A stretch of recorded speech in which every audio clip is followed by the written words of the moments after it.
Isang batang 10 taong gulang ang nalunod sa ilog sa Lipa, Batangas. Habang sa Pangasinan naman, may mga naaresto dahil sa pagbebenta at pagsasangla ng peking titulo ng lupa.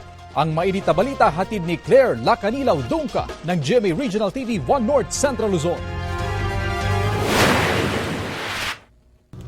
Tatlong babae ang arestado sa entrapment operation sa Mangaldan, Pangasinan. Ang mga sospek, sangkot umano sa pagbebenta at pagsasangla ng peking titulo ng lupa. Yung complaint nila na una is nagkaroon sila ng nagkabayaran doon sa Santa Barbara about sa lupa. Kumbaga nagsasangla sila ng lupa na may pangakong 10% interest kasi yun yung pangako ng itong mga grupo na to doon sa mag-asawa. Then, na-find out nila na itong property na sinala sa kanila is hindi nila pagmamayari. Ayon sa may-ari ng lupa, laking gulat niya na ginagamit na pala ng mga sospek ang kanyang pangalan dala ang kopya ng titulo ng kanyang lupa. I was surprised. It was kind of shocking to me na may nagaganon.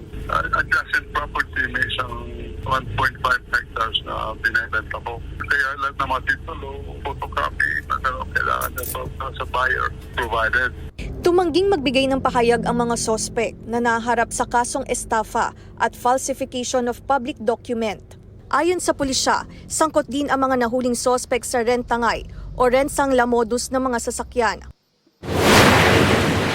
Nalunod ang isang batang lalaking 10 taong gulang sa Lipa, Batangas. Kwento ng ama ng bata, nagpaalam sa kanya ang kanyang anak na maliligo sa ilog pero hindi niya pinayagan. May inang nagsabi doon na yung nga daw, yung magtalunan yung mga bata naliligo doon, so may doon siya pagtalon. Ayon sa pulisya, posibleng nabagok ang ulo ng bata sa bato bago tuluyang nalunod. Patay rin sa pagkalunod ang magsuhing naligo sa ilog sa Nasugbu, Batangas. Mangingisda lang daw sana sa ilog ang dalawa gamit ang lambat. Posible umanong napunta sa malalim na bahagi ng ilog ang mga biktima. Yun po kasing river na yun po yung malalim at saka meron pong agos. Wala naman pong nakakita sa pangyayari. Siguro yung bata po napunta po doon sa tubig at sinagi po ng tsuhe. Nadala po sila ng agos, nalunod na po doon. Sinisika pa ng GMA Regional TV Balitang Southern Tagalog na makuha na ng pahayag ang pamilya ng mga biktima. Patay ang isang babaeng senior citizen matapos mabangga ng isang AUV sa Pamplona, Camarines Sur. Ayon sa anak ng biktima, patawid ng kalsada ang kanyang ina nang biglang mabangga ng AUV na mabilis umano ang takbo. Nakita ko na lang si mama nakahiga na Bibilisan na muna siyang ulam namin para may pagkain kami bago siya pumunta doon sa kabila. Ayon sa mga pulis, hindi agad napansin ng driver ang tumatawid na babae. Base sa driver, may sinusundan lang daw siyang sasakyan. Hindi na niya masyadong napansin na may tumawid sa may gilid. Sinubukan pa niyang ilagan pero hindi na po nakaya. Kaya inabot pa rin yung victim po, sir. Bumangga pa ang AUV at nahulog sa gilid ng kalsada. Sugatan ng driver nito habang wala namang nasaktan sa 6 na pasahero.